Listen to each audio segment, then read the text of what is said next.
Olá, eu sou Andréa Repsols, presidente do LEAD Rio de Janeiro. Estamos começando mais um Business Talk e hoje eu tenho o prazer aqui de conversar com o Anselmo Leal, que é CEO da Águas do Rio.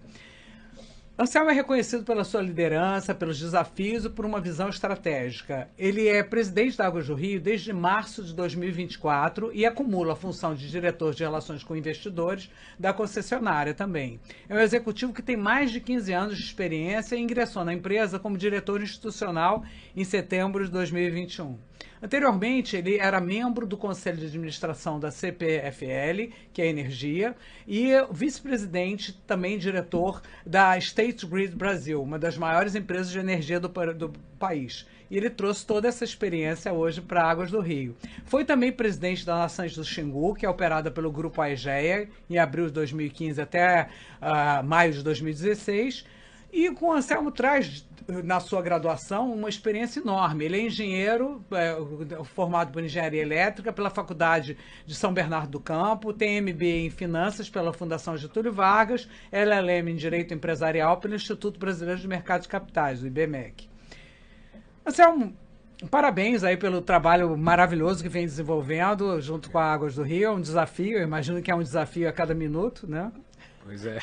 Eu queria que você compartilhasse, então, conosco um pouco dessa sua trajetória até chegar a essa sua função atual, né? A cargo de CEO da Águas do Rio. Bom, obrigado pelo convite, é um prazer falar com você, André. A gente se conhece tanto aqui do Rio de Janeiro, você é uma das principais vozes que estimulam o crescimento do mercado carioca, estimulando novos investidores. É um privilégio bater esse papo com você. Muito obrigada. Bom, eu acho que eu tenho 23 anos de carreira desde que eu comecei a trabalhar. Eu era engenheiro de assistência técnica, sou técnico e mecânico, trabalhei em usinas pelo Brasil afora. Depois disso, eu tive uma oportunidade de ir para uma área mais de negócio. Quando eu entrei na área de geração, eu fui tanto na Solvi como desenvolvedor de negócio, depois na EDP, na parte de estruturação de usinas hidrelétricas para leilão, turnaround de portfólio. Depois eu decidi tentar uma carreira solo, abri uma consultoria. Nessa consultoria eu atendi a Aegea, inclusive, lá no nascedouro dela, participando de um M&A da venda das primeiras concessões do Mato Grosso da Aegea, quando a Aegea era recém-nascida, lá em 2010, 2011. Fiquei um tempo no conselho dessa investida e no final eu fui convidado para presidir os ativos de saneamento lá no Mato Grosso. Fui convidado depois para fazer um mestrado fora do Brasil, na China. Durante a execução desse mestrado, os chineses estavam com alguns problemas num ativo no Brasil em especial, que são as linhas de transmissão da usina de Belo Monte. Eu assumi, então, a diretoria responsável por tirar esses problemas da mesa. Acabei virando vice-presidente da State Grid e concluímos a obra em outubro de 2019, a maior linha de transmissão do mundo aqui no Brasil. E quando a Aegea ganhou o Rio de Janeiro, eu fui convidado para ajudar a mobilizar esse contrato, que seria a maior mobilização de uma concessão já feita no Brasil. Então, como é que eu vim chegar na Águas do Rio? Foi nessa história de já ter trabalhado na Aegea em outras ocasiões, de ter tido uma experiência de um empreendimento que até então era o maior já feito no Brasil, que foi o Belo Monte, participei das linhas de transmissão. Quando mobilizou o Rio de Janeiro, o Radamés, que é o nosso CEO, me convidou para ajudar nesse grande desafio de cuidar dos cariocas, de cuidar do Fluminense, de limpar a Baía da Guanabara. É espetacular. Parabéns aí pela trajetória. Eu acho que ele não podia ter escolhido melhor uma pessoa com tantas visões, né? Eu acho que são complementares. Que momentos de decisão marcaram essa sua carreira, né? Como é que você se preparou para liderar uma empresa desse porte, né? Olha, eu acho que a gente parte da carreira a gente planeja da maneira que a gente pode, né, com a informação que a gente tem, e parte são as oportunidades que aparecem. Eu acho que duas decisões transformadoras foi quando eu pedi para o Radamés uma licença para fazer um mestrado fora do Brasil, quando os chineses me convidaram. Ali em 2016, o Brasil foi elevado na China num status de ministério. Os chineses tinham investido muito capital no Brasil e gostariam de treinar pessoas não chinesas para entender o modelo de negócio chinês. E eu tive a honra de ser convidado nesse programa da Universidade de Tsinghua. Então, interessantíssimo, né? Porque é um modelo completamente diferente. Bastante. Eu lembro que, numa das discussões nas aulas, puxa, como é que funciona o processo de licenciamento ambiental no Brasil? Eu falei, olha, depois que o governo licita, no caso do Belo Monte, foram 27 licenças adicionais necessárias para começar a obra. Ele, como assim? Então quer dizer que, apesar do presidente ter decidido licitar, pode ser que não saia licença? Pode ser que não saia licença. Ah, não, aqui é o contrário. Se saiu a ordem do governo para fazer, todos os órgãos são obrigados a dar licença num prazo. Então, o modelo mental é diferente, então, mas é importante entender as diferenças. Então, essa decisão foi muito difícil, André. Decidi deixar o saneamento naquele momento, depois de ter feito um turnaround tão legal ali no Mato Grosso. E outra decisão muito difícil foi voltar. Pô, eu era vice-presidente da segunda maior empresa do mundo, aí decidi voltar para começar uma concessão do zero, com tantos desafios, né? O Rio de Janeiro tem lá seu histórico com as concessões, então proteger o contrato, cuidar das pessoas, fazer um investimento de 24 bilhões de reais no Rio de Janeiro, investir 16 bilhões de outorga, era um desafio que tinha os riscos, né, de dar certo, não vai dar certo. Então acho que dois momentos distintos. Super atrativo, né? Porque super atrativo. eu acho que pelo histórico da sua carreira, o desafio sempre fez parte, né? Sim, super desafiador e eu acho que é por isso que eu estou aqui, né? Eu acho que o saneamento tem esse olhar, André, que é um pouco diferente do setor elétrico. Você constrói uma usina, você entrega energia na subestação e acabou o seu trabalho. Aqui a gente visita seu João e a Dona Maria todos os dias. Aquela sensação de cuidar das pessoas, de sair de casa, sua filha, pô papai, bom trabalho, ajuda a limpar a Baía da Guanabara. Tem um outro dividendo, para além do serviço, que acho que só o saneamento tá. O que a gente faz, as pessoas bebem, sabe? Tem uma coisa maior por trás. É incrível isso, né? Porque está no dia a dia de toda a população, né? Então, muito mais palpável, né? Enfim. Mas houve algum mentor ou uma figura inspiradora que tenha te influenciado assim profundamente, até na tua decisão de carreira? Olha, eu acho que a principal pessoa que me inspira como liderança nas duas decisões é o CEO da EGEA. Eu conheço o Radamés tem uns 15 anos já, acho que um pouco mais. Ele viu minha filha mais nova nascendo. E ele me estimulou a pedir uma pausa do Mato Grosso para estudar.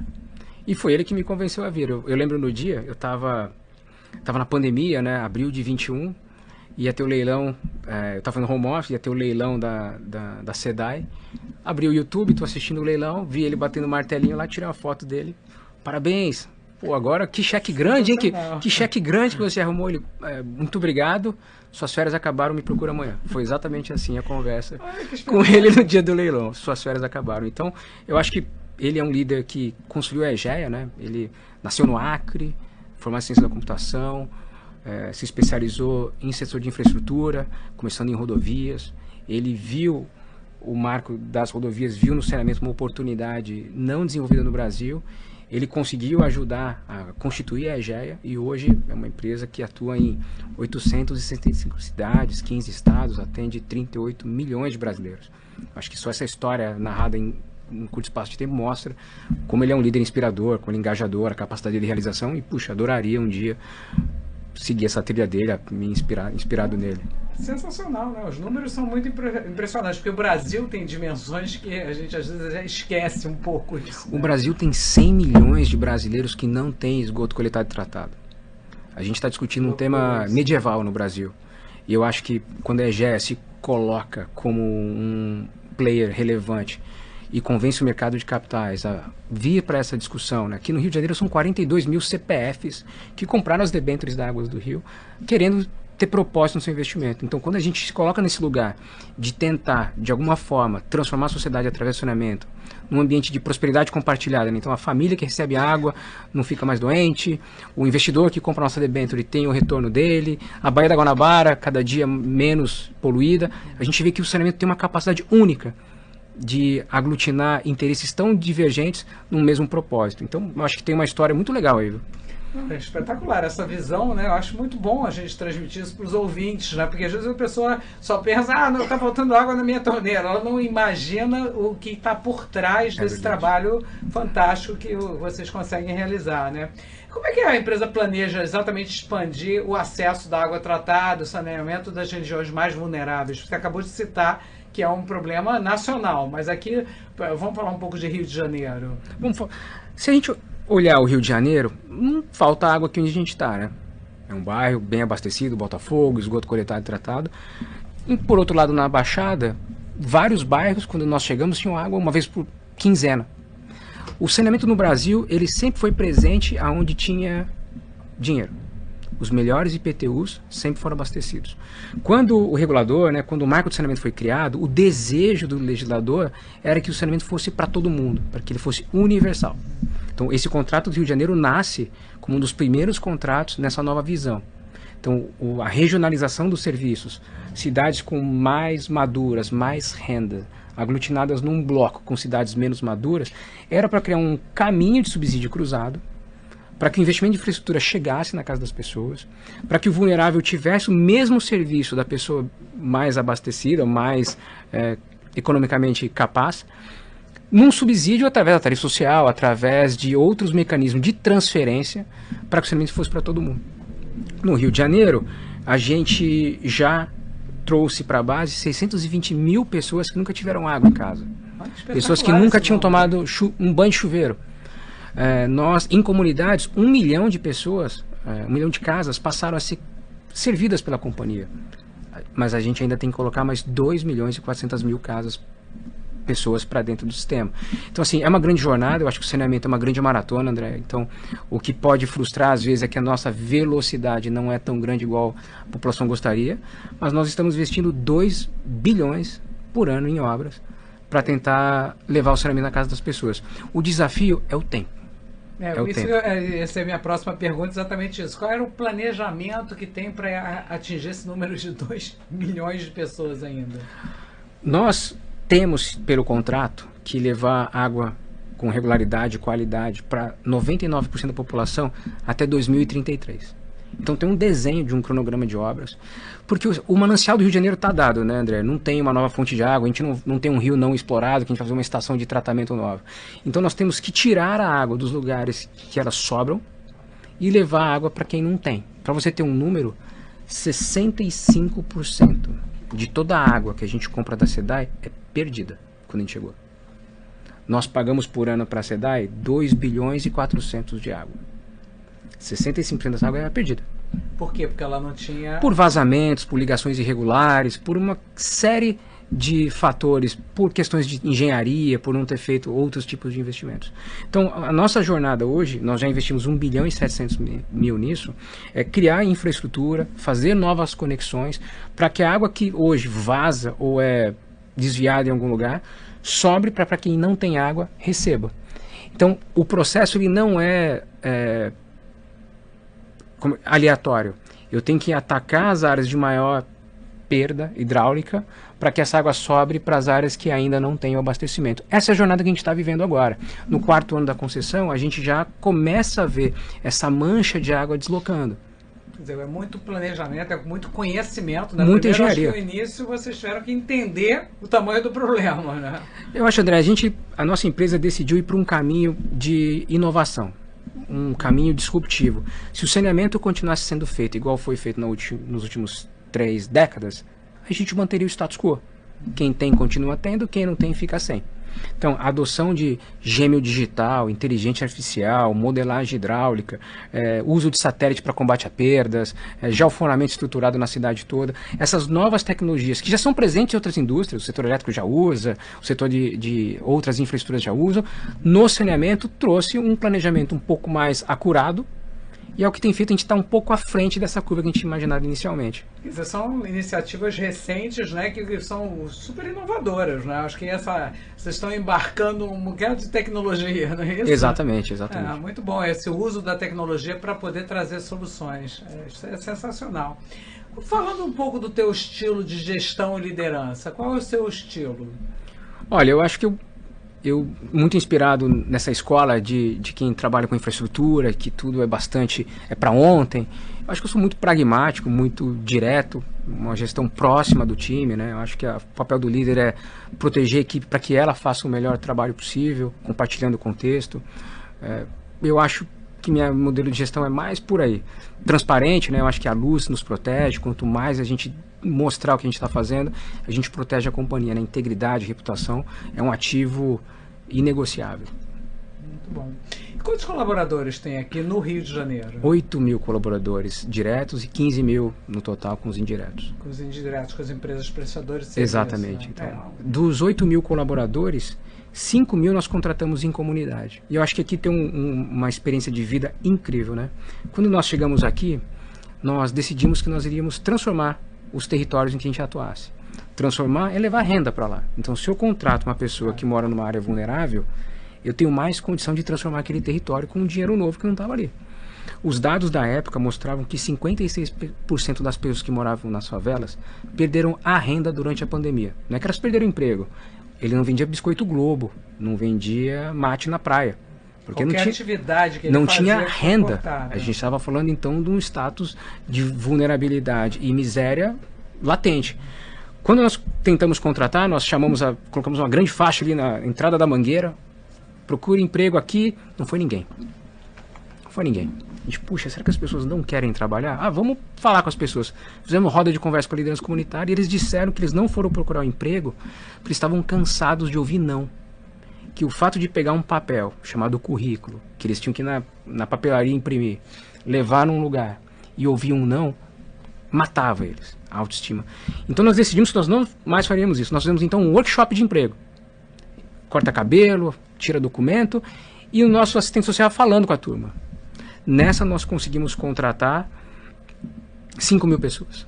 Por soft skill. Claro que a academia já precisou criar novos cursos, porque as pessoas não tinham a mesma graduação dos melhores diplomas, mas nós trouxemos colaboradores com um pertencimento para a empresa único. Então ter visto isso acontecer e hoje ver eles fazendo faculdade, vendo eles em cargos de liderança, puxa, são só 4 anos, mas o desejo e a vontade de quem nunca teve uma oportunidade de ter pela primeira vez, trouxe uma energia para a companhia incrível, André. Pra você ter ideia, é impressionante, porque você muda uma pessoa, você muda uma família inteira, isso, né? É um poder transformador espetacular. Né? É incrível, é incrível. E a energia e o quanto eles entregam para a companhia faz total sentido. Muito bom. Precisamos divulgar muito isso, pois né? É um trabalho maravilhoso. A gente precisa contar essa história. É verdade, né? Porque é verdade. É até emocionante você ver esse trabalho junto às comunidades, né? Porque o que as pessoas às vezes precisam é uma oportunidade, né? É isso. Muito bom isso. E como é que equilibra, então, essa necessidade do acionista, do colaborador, das comunidades? Porque tem sempre o interesse do acionista. Como é que é feito esse equilíbrio? Olha, o nosso acionista, ele é um acionista de longo prazo, né? Eu acho que quando você olha o perfil das companhias, o Grupo Equipave são longevos, 62 anos investidos juntos. Fundo Soberano de Singapura, é o fundo de pensão de um estado. A Itaúsa, a maior holding de investimentos do Brasil, são investidores que buscam propósito, visão de longo prazo e são super diligentes, seja com a maneira com que se toca o negócio, seja com a reputação do negócio. O saneamento, ele na verdade é uma atividade que remedia o processo da urbanização. Então, sanear é deixar ação que deixou de ser por uma questão de concentração. O marco do saneamento, ele permitiu um caminho seguro, permitiu estruturas claras para que operações financeiras, aqui no Rio de Janeiro, no Fully Funded, que viabilizou essa operação, é uma estrutura complexa. O BNDES modelou, criando credibilidade. Agências multilaterais como BID, Proparco fazem parte do investimento. Foram algumas emissões em mercado de capitais que mobilizaram 42.000 CPFs, acreditando numa estrutura contratual segura. Investidores, pessoas físicas, né? Pessoas físicas que acreditaram numa causa. Tudo baseado numa regulação. Então, o contrato de dinheiro é muito moderno. Trouxe as melhores práticas de regulação contratual. E a gente tem sido bastante diligente em assegurar que o contrato vai ser cumprido por nós, pelo poder concedente, pela SEDAI, de quem a gente compra a água. Tem uma mecânica importante que a gente tem que gerenciar para garantir o retorno para todo mundo. No final, o que a gente espera é que o saneamento produza de fato prosperidade compartilhada, sim. O nosso acionista vai ter o retorno que a gente combinou com ele, quando eles aportaram esse montante de capital no Rio de Janeiro. As instituições financeiras que participaram disso estão sendo servidas lá com o serviço da dívida conforme planejado. E você tem visto o saneamento crescendo. 1 milhão Sem dúvida, né? 1 milhão de novas casas foram conectadas, 620.000 pessoas tiveram águas pela primeira vez. A gente começa a ver os primeiros resultados na Baía da Guanabara, Praia do Flamengo balneável, Botafogo balneável, Alagoa Rodrigo de Freitas sem aquele mortandade de peixes. E dia após dia, de pouquinho em pouquinho, a gente vai vendo o business ampliando, com novos clientes sendo conectados, e a sociedade sendo servida e satisfeita com a transformação que o saneamento pode trazer. O que eu acho extremamente necessário é falar dessa parte positiva, né? Porque o que chama atenção e o que as pessoas falam mais é sempre pequenos pontos negativos que às vezes tomam uma dimensão ruim, né? Quer dizer, é fácil falar, olha aqui, minha torneira não está saindo água, e eles não estão vendo todo esse trabalho que está sendo feito e a grande mudança, principalmente para o nosso estado, né? Eu acho que é muito bom que a gente possa divulgar essas informações e, claro, todo dia tem rota a ser corrigida, quem não tem, né? Em todos os tipos de trabalho precisa ser corrigido, né? Isso é muito bom. E quais são as metas e as prioridades estratégicas da Água do Rio para os próximos 5 anos? Olha, olhando para a nossa estratégia, o primeiro ponto, as pessoas têm que ter água em casa. Água com qualidade, regularidade. É porque isso vem à saúde, né? A saúde, imagina, 70% das doenças das crianças vem de veiculação hídrica. Por alguma razão, ela consumiu ou teve contato com esgoto e isso deixou ela doente. Isso gera absenteísmo na escola, aí os pais não podem trabalhar naquele dia.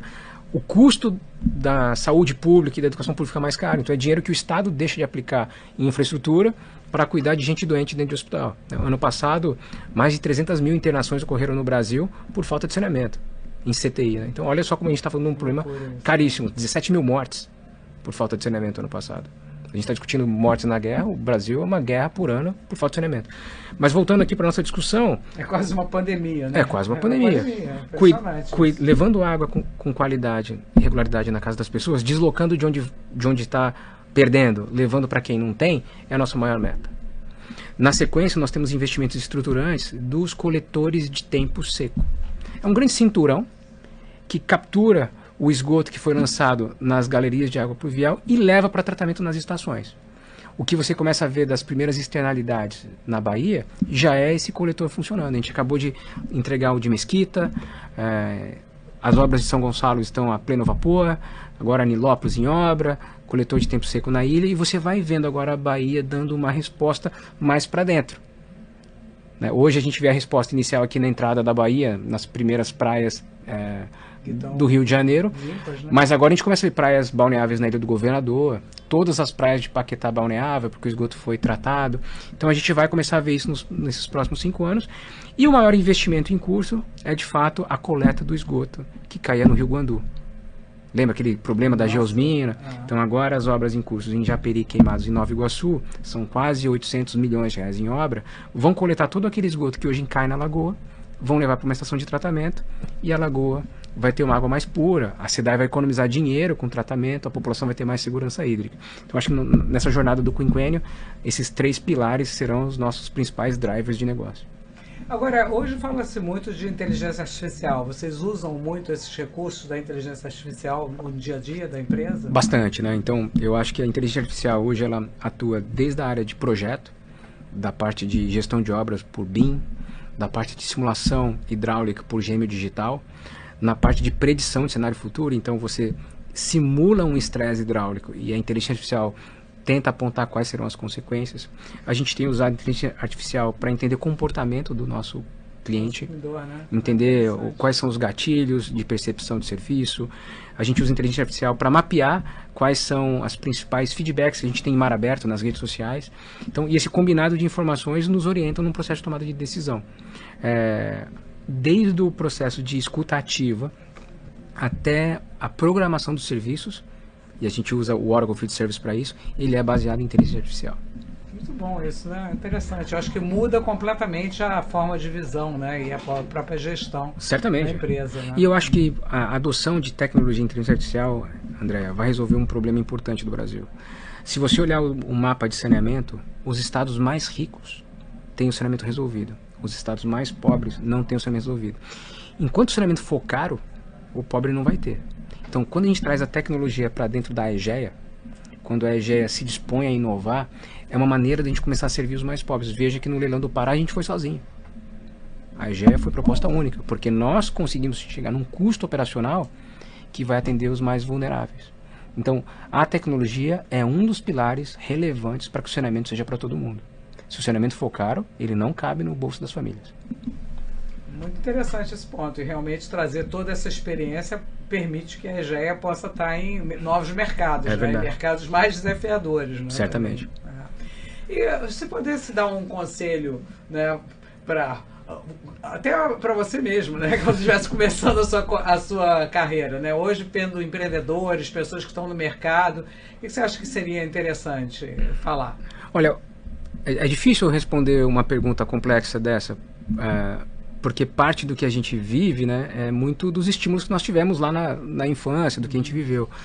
Mas o que sempre me motivou a querer dar um passo para frente é um propósito, de querer voltar para casa e entender que eu fiz alguma coisa, acreditar num sonho.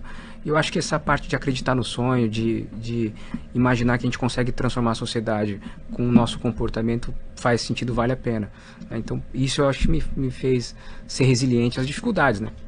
Tudo tem dificuldade. E realmente, qual é a outra dica para poder ter um equilíbrio entre o que é vida pessoal e profissional? Essa resposta, se eu tivesse, eu seguiria ela, né? O que eu tento fazer de maneira estruturada, eu sou organizado e disciplinado. Então, faço exercício todo dia, tento me dedicar no final de semana para me policiar e ficar com a família. Mas o nosso trabalho é bem intenso, né? Então é uma arte que eu estou ainda aprendendo. Eu não tenho a solução, não. Mas a paixão pelo que faz, isso fica evidente. Eu acho que isso também é uma coisa muito bacana, né? Porque não deixa de ser um exemplo para a própria família, né? Não, sim. Eu acho que tudo que a gente faz com paixão, a gente se entrega por inteiro, né? Ninguém vai ser íntegro se não estiver inteiro fazendo o que acredita. E certamente eu sou apaixonado pelo que eu faço. E qual é se você hoje estivesse falando para um grupo aqui, porque a gente tem os ouvintes dos mais variados segmentos, né? Qual seria uma mensagem que eu gostaria de deixar? Olha, a gente tem visto um mundo dividido, um mundo com muitas opiniões fortes e poucas pessoas dedicadas em construir soluções, né? Eu acho que a gente deveria se dedicar e se concentrar em como encontrar valores comuns que nos motivem a fazer o que é certo, o que é bom. Eu hoje falei isso com meus filhos ontem à noite quando eu cheguei em casa, que a gente tem que estar muito mais preocupado em resolver as coisas, em achar soluções, do que em tentar entender do porquê que as coisas chegaram até aqui. Essas discussões, polarizações, não vão levar a lugar nenhum. Não vão levar a lugar nenhum. Excelente. Polarização não leva a nada. Não né? leva Eu a acho nada. que quando as pessoas caminham numa mesma direção, elas podem crescer muito Certamente. mais, né? E fazer o bem sempre é a coisa mais positiva, né? Certamente. Tem algum assunto que a gente não conversou que você consideraria importante falar sobre a empresa?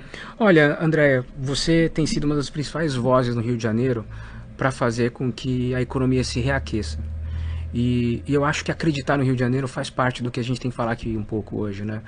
É a cidade mais bonita do planeta. Sem dúvida, é um lugar lindíssimo. É a segunda maior economia do Brasil. A gente tem um potencial enorme aqui dentro para ser explorado, se a gente acreditar, se a gente lutar pelo que é certo e a gente viver as nossas convicções.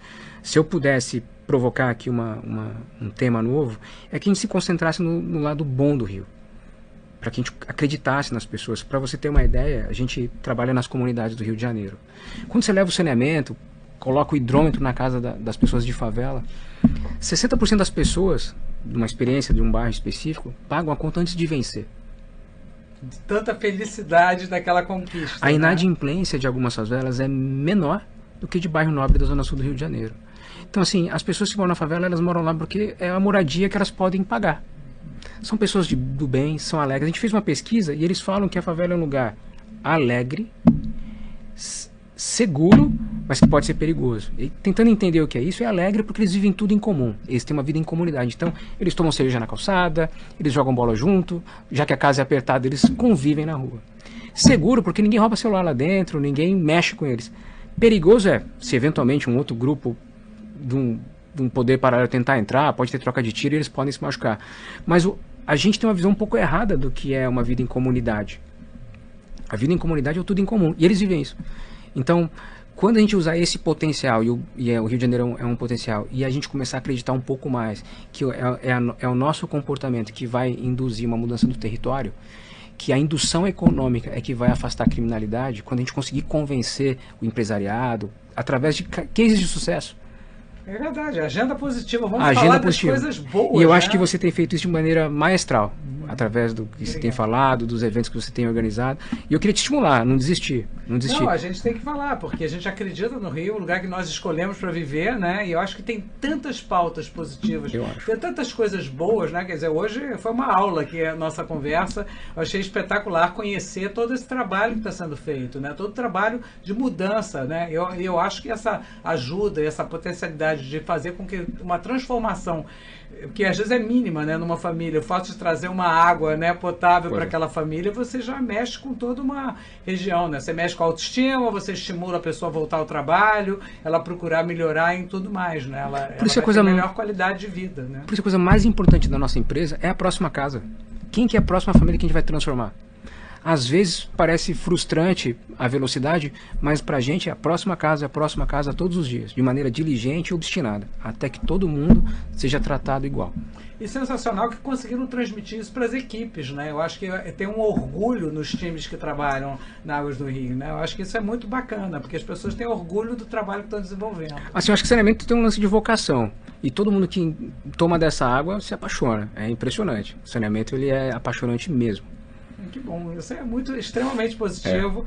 Foi ótima a nossa conversa. Anselmo Leal, CEO da Águas do Rio, muito obrigado por ter transmitido tanto conhecimento, ter contado esse lado que às vezes a gente não conhece, que nem sempre a mídia, né, divulga. Então acho que foi extremamente importante e relevante a nossa conversa. Eu queria te agradecer muito pela disponibilidade de tempo de estar aqui conosco hoje. Obrigado, Andréia. De novo, não desanime, hein? A gente acredita em você. O Rio de Janeiro precisa muito de você e da sua voz. Vamos trabalhar pelo Rio cada vez mais para um Rio melhor e que eu acho que vai melhorar toda uma comunidade. Obrigado. Se você gostou dessa nossa conversa de hoje e quiser ouvir outras histórias e outros relatos, acesse as nossas redes.